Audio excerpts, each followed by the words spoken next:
Hello everyone, welcome to my YouTube channel. This is Aradhna, and in today's video I'm going to talk about 6 books which are under 150 pages, and these are basically classics, but I think anybody who wants to start reading can also read this book because these books are very short, and these are the books that I read during my UGC-NET preparation. So I think you all will like these books, and I think, you know, in between the preparation there are a lot of times when you just feel so frustrated and you just feel, you know, you just need to read something just for enjoyment, though I don't think so these books are just for enjoyment purpose. But I think if you like classics, then you are going to like it. If you love literature, then you are going to definitely like these books.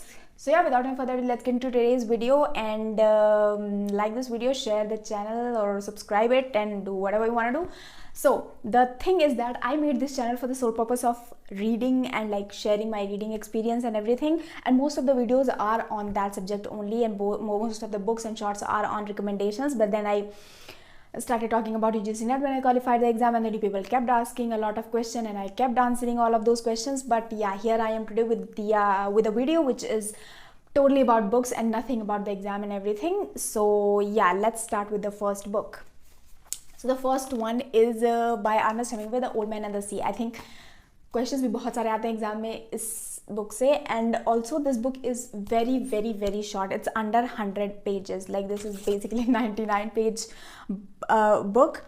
This book is very good. It has not a lot of characters, but it's a dense book. It talks basically about old age and how a person, you know, loses his strength during the whole process of time, and you know how a person kind of, when he is getting weaker and weaker day by day, he just is very, you know, helpless and wants to get back that strength, and how hard he tries to just get that back, and what kind of a helplessness is there in a person's mind, and what sort of extent he can go to just, you know, get it back. I think this book is just amazing to make you understand that condition. And yeah, I think this is more of a very short novella which you can just read in a day, but you are going to think about it for the rest of your life maybe. But yeah, I think this is why I think this is a kind of a fable. You are not going to get the surface meaning and all that, so you have to think a lot about this. Yeah, so yeah, my first recommendation is The Old Man and the Sea by Ernest Hemingway.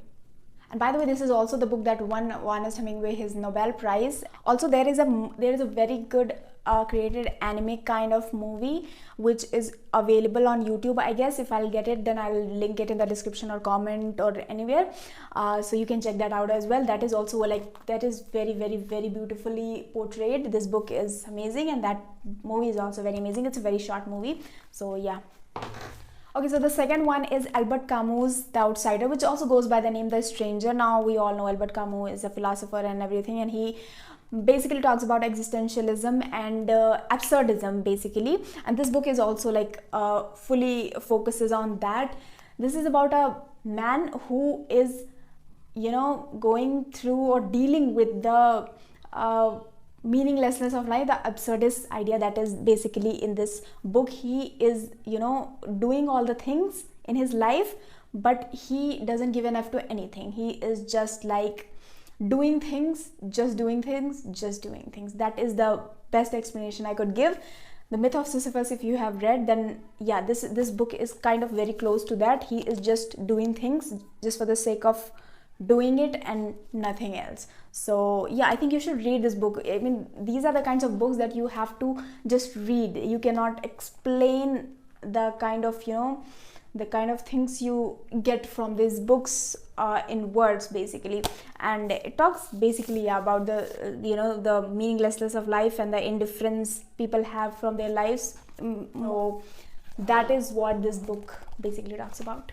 Okay, so the third book is The Heart of Darkness by Joseph Conrad. Now this book is actually boring. I did not find it very interesting. This is basically about a man named Charles Marlowe, and he is searching for this man called Mr. Kurtz, who is an ivory trader, and it is basically a narration of his search for this man. Okay, this is simple explanation of this book. Now I don't want to give any spoilers or anything, but this book is simply about narration. And now this book comes under colonial literature. It talks about European colonialism, and the thing is that this book is basically made to you kind of expose the hypocrisy of the European colonialism and all those kinds of things. So you can give it a try, but the thing is that it is very hard to get interest in reading this book, because I did not it took me a lot of time to just finish this book. I don't think so. I mean, it's a very short book, you could just finish it in a day, but I did not.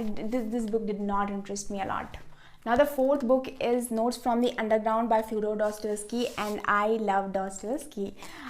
He is just amazing. I mean, the way I just made notes, like literally I made notes while reading this book. I don't make notes while reading novels per se, but this book is just amazing. I mean, it's 117 pages, and this is divided into two parts. Okay, it basically talks about this man who remains unnamed. Okay, so like all of these books, most of the men remain unnamed except for Heart of Darkness and like that the Old Man and the Sea. Okay, so Notes from the Underground is about this man who is the pathetic narcissist that he is, and he is just sitting in the underground, is basically like living in the basement and all those things, and he is nothing but just nagging and complaining about his life. In the first half, he talks about his mental health, and not health, but basically his mental state of mind and what the hell is going on in his head and what are the kinds of things, sometimes which seem to be very logical, sometimes they seem like these are the he is the most logical person ever, but then sometimes his words seem so hollow. And yeah, I think this book is kind of a very good start if you want to start reading Dostoyevsky, because Dostoyevsky is like something which is very he talks about the psychology of the mind, and he is very good at it. I don't think so I understand this book fully. I think I will read it again after a few years maybe, but I would recommend this book. If you want to start with Dostoyevsky, then start with this, because this is very small. And iske baad to Dostoyevsky ki all the books that I have, those are like really thick. I'm reading Crime and Punishment right now. Just give me a second. Yeah, this is like so long. I mean, it's taking me so much of time to read this book, because this book again it talks about the psychology of a criminal. Like, he commits a crime and then he is so guilty of himself, though, which is very different from this one, because like here he is not at all concerned about anything he has done bad in his life. In the second half of this book, he is like, he makes this woman fall in love with him, and then when that woman is like, I'm in love with you and I just can do anything you want me to do, he's like, what? And then he's like, I don't love you, it was just faltu ka kaam. So yeah, this is like the whole kind of narcissistic or like detached kind of man. And yeah, I am loving Dostoyevsky. I am going to explore more. I want to read the Brothers Karamazov a lot. So maybe after, if I finish this this year, then I would definitely do that. Okay, let's get on with the fifth book. So the fifth book is Utopia by Thomas More. Now this is like the first book that you people might have got in the UGC-NET syllabus. This novel, this is like a kind of between a fiction and non-fiction. This is basically a person's idea of how a state should be. Utopia basically means no place like this exists. Okay, and it has 3-4 characters only. It basically talks about a state which has the best of the policies, which I think are not the best policies, because there is literally, like, I've underlined a lot of things. A lot of these like rules in this state of utopia are just absurd according to me, because like some of the things are good, but some of the things are like literally very logical, and maybe that's why that's the name Utopia. Like, something like this doesn't exist, or maybe it's too good to be true, something like that. And this book is also, I think, very short, so you should give it a try. It's written in very simple language as well. It's not it might be a classic, but it is like written in very simple language. It's just 125, no, not 125, it's 130 pages. It's 130 pages. I think you all should read this book from the net perspective as well. I think you should start, at least you should read this book. एक दिन में पढ़ सकते हो आराम से, 125 pages ही हैं सिर्फ, and you are going to know a lot of things about it. There was one instance in this book which I thought was the most absurd thing in the state of utopia, was that there is a rule that when you are going to marry someone, you go with a bunch of women, and that girl would be naked in front of the man so that he sees that she looks good, and same happens with, you know, the man as well. I mean, I just stopped reading the book there. I was like, you know, what is this? What the hell is this? What fresh hell is this? So yeah, I couldn't stop. Though also this book talks about this really amazing thought that if a person is dying, like literally dying from illness, then he or she should be given the right to choose death. That is basically like suicide, not in that way, but if they want to die, they should be given the right to do that. So I think these are some of the things that are basically good in this book, but there are some of the things very absurd. Maybe I'll make a video on this because I have underlined a lot of things in this, and I think I made somewhere notes as well. So I'll just talk about the most important rules given in this book. So yeah, let's see if I ever get a chance to do that. Now let's get on with our last recommendation. Okay, so the last one is Of Mice and Men by John Steinback. Now another Nobel laureate. John Steinback's Of Mice and Men. This is the last book I read before going for my exam. I literally love this book. George and Lenny. I just love both of these men, mostly Lenny, but George as well. Okay, so there are a few lines in this book that I totally are my favorite. Like, I just love them, and I'm gonna read them out. If you want to, you can skip the video. So it goes like, quote, "A guy needs somebody to be near him. He whined. A guy goes nuts if he ain't got nobody. Don't make a difference who the guy is, long as he's with you. I tell you," he cried. "I tell you, a guy gets too lonely and he gets sick."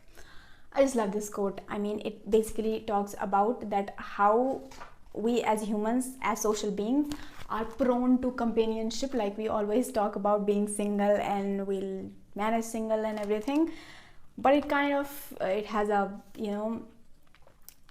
it kind of is an idiotic thing to say that we can stay single for the rest of our lives. And yeah, I think this is what Steinbeck is trying to say here. And this book is about two friends, George and Lenny. George is small and he's kind of intelligent, clever, and Lenny is kind of heavy built, but he has a learning disability. And the thing is that they both are kind of complementary to each other, but kind of because Lenny is not clever or have this disability, his strength kind of becomes a problem for George and for their friendship as well. And at the end, I'm not going to spoil for you because this book is basically famous for its ending. So I think you should give it a try. This book is also really amazing. I think you all will love this book. So yeah, that was the 6 books that I wanted to talk about. Now I read all this book because these were very short, so I didn't have to give a lot of time, and बीच-बीच में relaxation भी हो जाता था. So yeah, that was the video, guys. I hope you all will like these recommendations and you all will read these books, because as a literature student you need to read this book rather than just memorizing the summary and all those kinds of things. I mean, those are also very important for you to crack this exam and everything, but I think you should not give up on reading. So yeah, I think you all will like this video. Give this video a thumbs up if you liked it. Comment down your favorite books, or if you want to recommend me any book, just please. I'm always up for it. I'm always up for buying new books. I mean, I have so many books which I have not read on my bookshelf, but yeah, I will be up for new recommendation always. So yeah, that was it for today, and I'll meet you in the next video. I'll try to make a video on paper 1, because a lot of you are asking for paper 1. So yeah, that's all for today, and I'll meet you in the next video. Bye bye.